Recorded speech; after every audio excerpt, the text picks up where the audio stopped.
વાગડની ધીંગીધરામાં એક એવી જગ્યા આવેલી છે જ્યાં આવેલા છે એકી સાથે 50 થી પણ વધારે પારિયાઓ।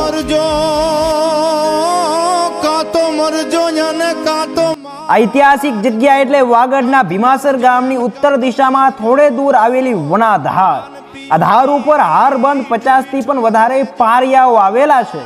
આ જગ્યા સાથે કેટલીય લોકવાયકાઓ જોડાયેલી છે। કોઈ જાણ પારિયા કહે છે તો કોઈ આ જગ્યાને પારિયા સ્મારક ગણે છે।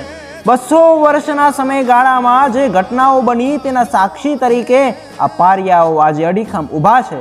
આ ધરા શુરાતનની છે, આ ધરા ભીમાસરની છે। બેન દીકરી માટે, ગાય માતા માટે, ગામ માટે, ધર્મ કાજે અન્ય ખાતર કામ આવ્યા હશે તેવા શુરવીર બહાદુરોના પારિયા આજે અડીખમ ભીમહારની એ વનાધારે ઊભા છે। આ પારિયાઓમાં ભીમાસરના ગોહિલ રાજપૂતોના, પરમાર અને ઘાયટી રાજપૂતોના અને લુહાર વગેરેના પારિયાઓ આવેલા છે। હજી અનેક પારિયાઓની લિપિ ઉકેલાઈ ન હોવાથી કોના પારિયા છે તે જાણી શકાતું નથી। દરેક પારિયામાં અલગ અલગ કોતરકામ કરવામાં આવેલ છે। આ પારિયા કોઈ પથ્થર નથી કે આ પારિયા કોઈ પથ્થર નથી સાહેબ, આ તો આપના ઇતિહાસ, શૌર્ય અને વીરતાની સાક્ષી પૂરતા અડીખમ પુરાવા છે।